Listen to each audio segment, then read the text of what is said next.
کیونکہ انسان سب سے بڑی مخلوق ہے، طاقتور مخلوق ہے. آیت الکرسی جو ہے، آیت الکرسی ایسی چیز ہے کہ جب آیت الکرسی پڑھی جائے تو کوئی شیطان نہ کر سکتا، کوئی شیطان کسی کا نقصان نہیں کرا سکتا. اور ہمیں اس پہ یقین ہے کہ جنات ہوتے ہیں، اور جو شیطان ہے وہ بھی جنوں میں سے تھا نا. اور شیطان اور جن خود بھی کہہ رہے ہیں نا کہ ہم میں سے کچھ مسلم ہوتے ہیں، کچھ ظلم کرنے والے ہوتے ہیں، وہ سب جانتے ہیں، ان کو بھی پتا ہے کہ دین کیا ہے، جنت میں کون جائے گا، جنت میں جہنم میں کون جائے گا، اور اللہ کی پناہ کے سوا کوئی پناہ نہیں ہے. یہ ساری باتیں اس میں آپ اس کو تفصیل سے پڑھیں کسی وقت تو پھر آپ کو معلوم ہوگا. تو ہم لوگ اتنا ہی پڑھتے ہیں کہ اور پڑھنا ہے.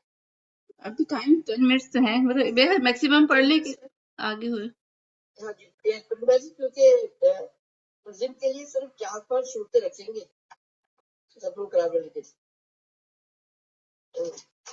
10 منٹ پڑھ لیں، ایک صورت تو کم پڑھ ہی سکتے ہیں. جی جی پڑھ لیں. جی پڑھیے. بسم اللہ الرحمن الرحیم. اے اوڑھ لپیٹ کر سونے والے، رات کو نماز میں کھڑے رہا کرو، مگر کم، آدھی رات یا اس سے کچھ کم کر لو، یا اس سے کچھ زیادہ پڑھ لو، اور قرآن کو خوب خوب ٹھہر کر پڑھو. ہم نے تم پر ایک بھاری کلام نازل کرنے والے ہیں، اور دھڑکن رات کو اٹھنا نفس کو قابو پانے کے لیے بہت کارگر، اور قرآن ٹھیک ٹھیک پڑھنے کے لیے زیادہ موزوں ہے. دن کے اوقات میں تو تمہارے لیے بہت مصروفیت ہے، اپنے رب کے نام کا ذکر کیا کرو، اور سب سے کٹ کر اسی کے رہو. وہ مشرق و مغرب کا مالک ہے، اس کے سوا کوئی خدا نہیں ہے، لہذا اس کو اپنا وکیل بنا لو. اور جو باتیں لوگ بنا رہے ہیں اس پر صبر کرو، اور شرافت کے ساتھ ان سے الگ ہو جاؤ. ان کی جھٹلانے والے خوشحال لوگوں سے نمٹنے کا کام تم مجھ پر چھوڑ دو، اور انہیں ذرا کچھ دیر اسی حالت میں رہنے دو. ہمارے پاس ان کے لیے بھاری بیڑیاں ہیں، اور بھڑکتی ہوئی آگ ہے، اور حلق میں پھنسنے والا کھانا، اور دردناک عذاب. یہ اس دن کا ہوگا. سورت ہے نا، اس کے بارے میں ہمیں معلوم ہونا چاہیے. سورہ مزمل جو ہے نا، یہ بہت امپورٹنٹ سورت ہے، اور بالکل ابتدائی صورتوں میں سے ہے نا. اس کا موضوع کیا ہے کہ دعوت دینے والے کی تربیت کیسے کی جاتی ہے، اس کو کن مراحل سے گزرنا پڑتا ہے. رسول اللہ صلی اللہ علیہ وسلم بھی اس تربیتی طریقے سے گزرے تھے. تو اس میں سب سے پہلے کیا بات کری جا رہی ہے کہ اے اوڑھ لپیٹ کے سونے والے. جبرائیل علیہ السلام جب رسول اللہ صلی اللہ علیہ وسلم کے پاس آئے تھے نا، اور آپ گھبرا گئے تھے اور گھر میں آئے تھے اور کہا تھا کہ مجھے کپڑا اڑا دو، تو مدثر نازل ہوئی، پھر یہ مزمل نازل ہوئی. یعنی اب سونے کا وقت نہیں ہے، آرام کا وقت نہیں ہے، اٹھ جاؤ اور کام کرو. اور اس میں کہا گیا کہ رات کو اٹھو، چاہے تھوڑا ہی اٹھو، آدھی رات کو یا اس سے بھی کم، لیکن اٹھو. کس لیے اٹھو؟ اللہ کو یاد کرو، اللہ کی تسبیح کرو، تہجد پڑھو. جتنا ہم اللہ کا کام کرتے ہیں نا، اس کے لیے ہمیں اتنا اللہ کے قریب ہونا پڑے جب وہ کام ہوتا ہے. اور پھر یہ کہا گیا ہے کہ قرآن کو ترتیل کے ساتھ، ترتیل سے پڑھو. یہ مقصد نہیں ہے کہ پورا بہت زیادہ قرآن پڑھ لیا جائے، بلکہ مقصد کیا ہے کہ ترتیل سے پڑھا جائے. ترتیل کیا ہوتی ہے کہ آواز بھی اچھی ہو، اور الفاظ بھی صحیح طریقے سے ادا ہو رہے ہوں جیسے ہونے چاہیے، اور سوچ سمجھ کے بھی پڑھا جائے، تب وہ کلام جو ہے نا دل پر اثر. اور کس لیے نے یہ کہا جا رہا ہے، کس کام کے لیے؟ کہ ہم آپ پر ایک بھاری بات نازل کرنے والے، بھاری کلام، رسالت کی ذمہ داری، قرآن کی ذمہ داری. بہت مشکل کام تھا، لیکن اللہ کے آگے کھڑے ہونے سے، اللہ سے مدد مانگنے سے وہ کام جو ہے نا آسان ہو جاتا. ہم بھی جب کوئی کام کریں نا تو ہمارا رات کا قیام ضروری ہوتا ہے، کسی دعا کو مانگنے کے لیے، اپنے نفس کو کچلنے کے لیے. اس کے لیے ہمیں کوشش کرنی چاہیے، تہجد کی کوشش کرنی چاہیے. رمضان میں اچھی تہجد کی عادت پڑ جاتی ہے، اس کو ہم لوگ جاری رکھیں رمضان کے بعد بھی. تو پھر اللہ تعالیٰ ہمارے نفس کو نا مضبوط کر. حالانکہ رات کو اٹھنا بہت مشکل ہے، اللہ تعالیٰ خود کہہ رہا ہے، لیکن جو اللہ سے محبت کرتا ہے وہ ضرور اٹھتا ہے، جو اپنی تربیت کرنا چاہتا ہے وہ ضرور اٹھتا ہے، اور اٹھ کے اپنے ایمان کو مضبوط کرتا. تو اس میں یہ بتایا گیا ہے نا کہ تم اٹھو اور ضرور نماز پڑھو. یہ شروع میں حکم آیا. اور آپ کا رب خوب جانتا ہے کہ تم رات کے کتنے وقت کھڑے ہوتے ہو، 2/3 کھڑے ہوتے ہو یا آدھا کھڑے ہوتے ہو یا 1/3 کھڑے ہوتے ہو. لوگ بھی تمہارے ساتھ، لوگ بھی رسول اللہ کے ساتھ نماز پڑھنے کے لیے. اور اللہ ہی رات اور دن کا اندازہ ہے. وہ یاد رکھتا ہے، وہ گن کے رکھتا ہے کہ تم نے کیا عمل کیا ہے. بس جو کچھ تم سے آسانی سے پڑھا جائے قرآن میں سے پڑھو. اللہ خوب جانتا ہے کہ تم میں سے کس طرح کے لوگ ہیں. کوئی مریض ہوتا ہے، کوئی زمین میں سفر کر رہا ہوتا ہے، کوئی اللہ کا فضل تلاش کرتا ہے. یعنی ہر ایک کا ایک طرح سے معاملہ نہیں ہوتا. کسی کے پاس کم طاقت ہوتی ہے، کسی کے پاس زیادہ ہوتی ہے. تو اللہ نے کہا جتنا تم پڑھ سکتے ہو پڑھو، اور نماز قائم کرو، زکات دو، اور اللہ کو اچھا قرض دے دو. اور جو بھی تم آگے بھیجو گے تم اللہ کے پاس پاؤ گے. اللہ کے پاس اس کا بہت بڑا اجر ہے. اور استغفار کرتے رہو، بے شک اللہ بخشنے والا ہے. تو یہ اس میں ہمیں یہ پیغام دیا جا رہا ہے کہ ہم راتوں کو اٹھیں اور اپنے آپ کو مضبوط کریں. اپنے ایمان کو اگر ہمیں مضبوط کرنا ہے تو ہمیں بستروں سے اٹھنا ہوگا. اور دعوت دینے والے کے لیے تو یہ ضروری ہے کہ وہ جو ہے نا اللہ کے حکم پہ لبیک کہے اور راتوں کو اٹھے اور اپنے ایمان کو مضبوط کرے. اللہ تعالیٰ ہم سب کو ان کاموں کی کرنے کی توفیق عطا فرمائے. ہم سب ایک دوسرے کے لیے دعا کریں کہ ہم یہ کام کر سکیں. ہم پلان کریں. اگر ہم نہیں بھی پڑھتے ہیں نا تو بھی ہم پلان کریں کہ ہم پڑھیں گے. جیسے میں نے بھی اسی طرح پڑھا تھا. شروع میں یہ سوچ رہی تھی کہ ہفتے میں تو کم سے کم ایک دفعہ ضرور ہوگی، پھر کروں گی، پھر 2 دن کروں گی، پھر اس طرح سے کر کے کچھ پلان کر کے کرے نا تو اللہ تعالیٰ انشاءاللہ ضرور مدد کرے گا. اللہ تعالیٰ ہماری مدد کرے گا، ہمارے ایمان کو بڑھائے گا، ہمارے ایمان میں اضافہ کرے گا اور ہماری مغفرت فرمائے گا. سبحانک اللہم و بحمدک نشہد ان لا الہ الا انت نستغفرک و نتوب الیک. ٹھیک ہے، السلام علیکم. اب کل نہیں، مطلب منڈے کو